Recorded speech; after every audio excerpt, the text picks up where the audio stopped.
नई बहू। एक बहुत ही प्राचीन गांव था जहां लोग पुराने रीति रिवाजों के तरह अपना जीवन व्यतीत किया करते थे। गांव में किशोर अपने माता पिता और अपने पत्नी के साथ रहता था। किशोर की पत्नी शीतल शहर की पढ़ी लिखी लड़की थी, इसलिए उसे गांव के रीति रिवाजों में ज़्यादा दिलचस्पी नहीं थी।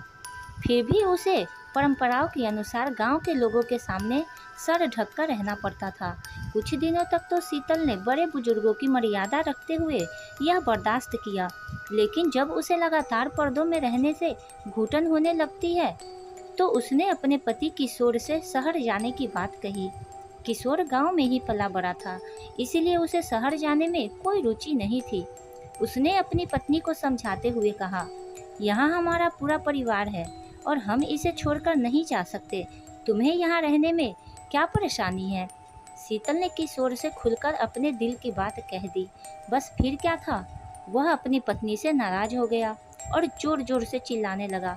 किशोर की आवाज़ सुनकर उसके माता पिता भी कमरे के अंदर आ गए और जैसे ही उन्हें सारा मामला पता चला तो उन्होंने भी अपनी बहू को बुरा भला कहना शुरू कर दिया। सारे परिवारों की बातें सुनकर शीतल की आंखों में आंसू आ गए। शीतल को समझ में नहीं आ रहा था कि वह अपने पति को कैसे समझाए।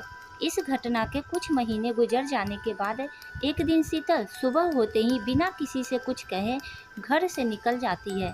काफ़ी दूर पैदल चलने से उसे थकान महसूस होने लगती है, इसलिए वह एक सुनसान जगह पर बैठ जाती है। घर पर जैसे ही किशोर को पता चलता है कि उसकी पत्नी कहीं चली गई है, तो वह सारे गांव में शीतल को ढूंढने निकल गया।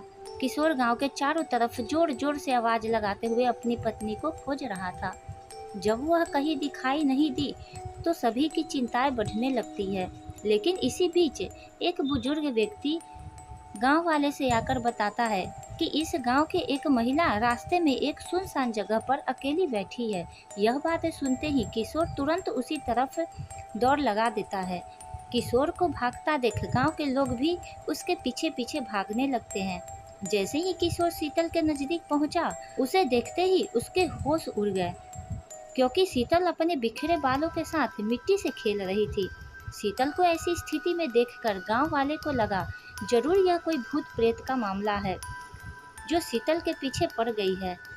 सभी ने शीतल को काबू में करने की बहुत कोशिश की, लेकिन शीतल सभी को धक्का मारते हुए जोर जोर से रोने लगी। उसके रोने की आवाज़ किसी पुरुष की तरह लग रही थी। जैसे तैसे करके शीतल को घर लाया गया। गांव के सभी लोगों को शीतल की हरकतें भूतिया गतिविधि की ओर इशारा कर रही थी, इसलिए सभी ने तांत्रिक बुलाने को कहा।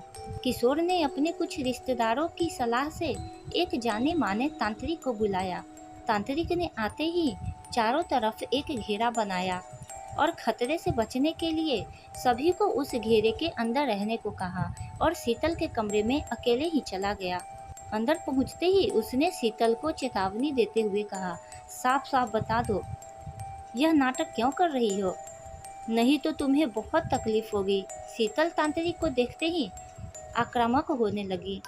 तभी तांत्रिक ने शीतल के बाल पकड़कर दोबारा कहा, मैं अच्छी तरह से जानता हूँ, भूत प्रेत नाम की कोई चीज़ नहीं होती। मैं कई वर्षों से इसी तरह लोगों के भ्रम दूर करता आया हूँ। तुम्हारे घर वालों को समझाना मुश्किल है, लेकिन तुम अच्छी तरह से जानती हो कि तुम यह नाटक कर रही हो। तांत्रिक की बात सुनते ही शीतल की आंखों में आंसू आ गए और उसने रोते हुए अपना झूठ कबूल कर लिया।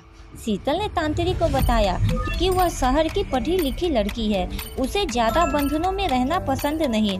उसने कई बार अपने पति से यहाँ से दूर चलने को कहा, लेकिन जब वह नहीं माने तो मजबूरी में आकर उसने चुड़ैल चढ़ाने का नाटक किया ताकि वह अपने मन मुताबिक जी सके। दरअसल तांत्रिक एक वैज्ञानिक था जो कई सालों से भूतों के नाम पर फैली हुई अफवाहों की सच्चाई दिखाने के लिए रिसर्च कर रहा था और उसी वजह से उसने तांत्रिक वेशभूषा अपनाई थी।